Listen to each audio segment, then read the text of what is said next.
मैं विनय कुमार बैद्य। हमारा आज का विषय है न्याय का कार्य कारण संबंधी विचार या औसत कार्यवाद। न्याय के मतानुसार कार्य कारण नियम स्वयं सिद्ध है, सेल्फ एविडेंट है। कारण की अनेक विशेषताएं हैं। इनमें पहली विशेषता यह है कि वह कार्य से पहले आता है, अर्थात पूर्ववृत्ति। कारण को पूर्ववर्ती माना गया है, परंतु सभी पूर्ववर्ती को कारण नहीं कहा जा सकता। पूर्ववर्ती दो प्रकार के होते हैं, एक नियत पूर्ववर्ती और दूसरा अनियत पूर्ववर्ती।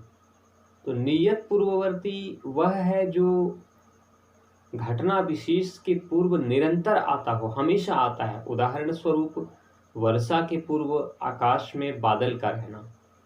और अनियत पूर्ववर्ती वह है जो घटना के पूर्व कभी आता है और कभी नहीं आता है। वर्षा होने के पूर्व बच्चे का चिल्लाना अनियत पूर्ववर्ती है, क्योंकि जब जब वर्षा होती है तब तब बच्चे नहीं चिल्लाते हैं। और न्याय के मतानुसार कारण नियत पूर्ववर्ती है। नियतितता कारण की दूसरी विशेषता है ना। पहली विशेषता कि कारण कार्य से पहले आता है और दूसरी विशेषता वो नियत पूर्ववर्ती होता है। कारण की तीसरी विशेषता अनौपाधिकता है। इसका अर्थ है कि कारण को शर्त से स्वतंत्र रहना चाहिए, शर्त पर निर्भर नहीं होना चाहिए। यदि इसे ना माना जाए तो रात का कारण दिन को और दिन का कारण रात को ठहराना होगा, क्योंकि ये दोनों एक दूसरे के पहले आते हैं। लेकिन दिन और रात का होना एक शर्त पर निर्भर करता है, और वह शर्त है पृथ्वी का सूर्य के चारों ओर घूमना। इस प्रकार की गलती से बचने के लिए कहा गया है कि कारण अनौपाधिक होना चाहिए, यानी शर्त रहित होना चाहिए। कारण की चौथी विशेषता है तात्कालिकता, यानी जो पूर्ववर्ती घटना कार्य के ठीक पहले आई हो उसे ही कारण कहा जा सकता है। जो पूर्ववर्ती दूरस्थ है उन्हें कारण नहीं कहा जा सकता। उदाहरण स्वरूप भारत के वर्तमान पतन का कारण मुगलों का हिंदुओं के प्रति अत्याचार नहीं कहा जा सकता है। इस विवेचन से स्पष्ट होता है कि न्याय के कारण की व्याख्या पाश्चात्य तर्कशास्त्री मिल के तरह है। इन दोनों ने कारण को नियत, अनौपाधिक और तात्कालिक पूर्ववर्ती कहा है। न्याय दर्शन कारणों की अनेकता को नहीं मानता है। एक कारण से एक ही कार्य का प्रादुर्भाव होता है और एक कार्य का भी एक ही कारण होता है, ऐसा न्याय की मान्यता है। कारण अनेक तभी प्रतीत होता है जब हम कार्य की विशेषताओं को पूर्ण रूप से नहीं समझ पाते या उस पर पूरा पूरा ध्यान नहीं देते। यदि कारण को अनेक माना जाए तो अनुमान करना संभव नहीं होगा। इसलिए न्याय दर्शन में बहु कारणवाद के सिद्धांत का खंडन हुआ है। न्याय के अनुसार कारण और कार्य में व्यतिरेकी संबंध है। इस संबंध का अर्थ यह है कि जब कारण रहता है तभी कार्य होता है। कारण के अभाव में कार्य का प्रादुर्भाव होना सोचा भी नहीं जा सकता। न्याय दर्शन में तीन प्रकार के कारण माने गए हैं: उपादान कारण, असमवायी कारण और निमित्त कारण। उपादान कारण उस द्रव्य को कहा जाता है जिसके द्वारा कार्य का निर्माण होता है। उदाहरण स्वरूप मिट्टी घड़ा का उपादान कारण तथा सूत कपड़े का उपादान कारण कहा जाता है। उपादान कारण को समवायी कारण भी कहा जाता है।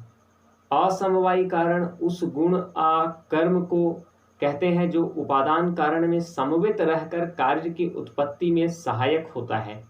कपड़े का निर्माण सूत्रों के संयोग से होता है। यदि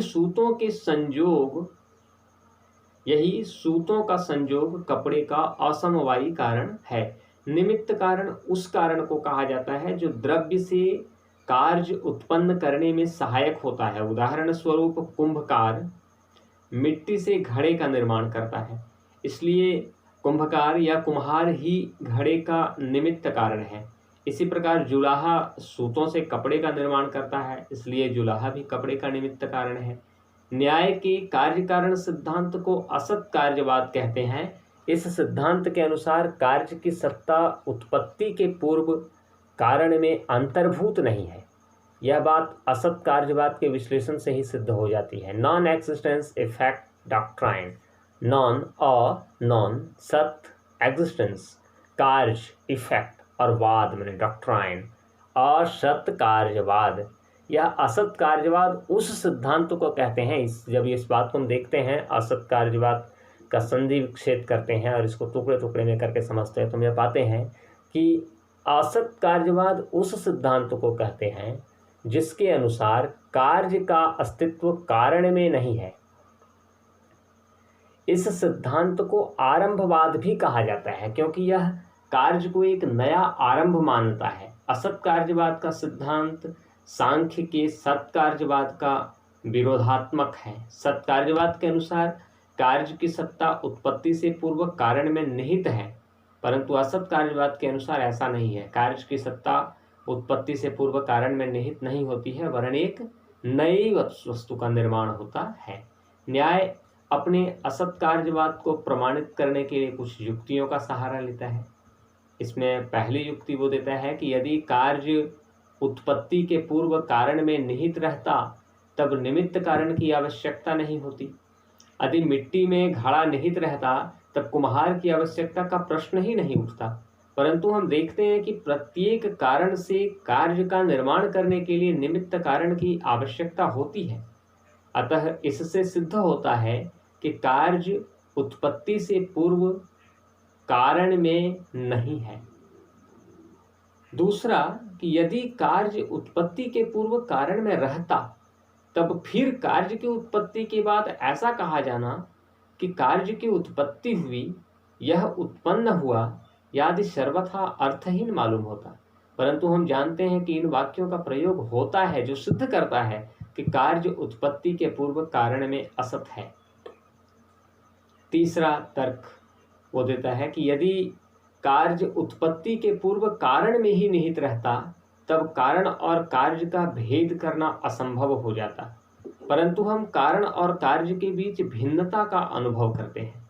मिट्टी और घड़े में भेद किया जाता है, अतः कार्य की सत्ता कारण में नहीं है। यदि कार्य वस्तुतः कारण में निहित रहता तब कारण और कार्य के लिए एक ही शब्द का प्रयोग किया जाता। ये चौथा तर्क है। यदि कार्य कारण में रहता तो कारण और कार्य के लिए एक ही शब्द का प्रयोग किया जाता, अलग अलग शब्द का प्रयोग नहीं करते हैं, परंतु दोनों के लिए भिन्न भिन्न शब्दों का प्रयोग होता है। इससे यह सिद्ध होता है कि कार्य कारण में अंतर्भूत नहीं है। पांचवा तर्क, यदि कार्य और कारण वस्तुतः अभिन्न है तो दोनों से एक ही प्रयोजन की पूर्ति होनी चाहिए, परंतु हम पाते हैं कि कार्य का प्रयोजन कारण के प्रयोजन से अलग है, भिन्न है। मिट्टी के घड़े में पानी जमा किया जाता है, परंतु मिट्टी के द्वारा यह काम पूरा नहीं हो सकता। कपड़ा पहना जाता है पर सूतों से यह काम नहीं किया जा सकता। छठा तर्क है कि कार्य और कारण में आकार की विभिन्नता है।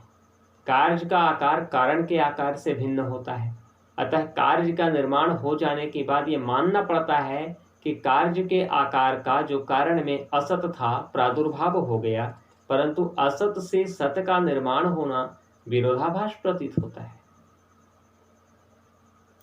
ऊपर ये जो विभिन्न प्रकार की युक्तियों की चर्चा हमने अभी की, इन सारी युक्तियों के आधार पर न्याय दर्शन में असत कार्यवाद के सिद्धांत को मान्यता मिली है। न्याय वैशेषिक के अतिरिक्त इस सिद्धांत को यानी असत कार्यवाद को जैन, बौद्ध और मीमांसा ने भी अपनाया है।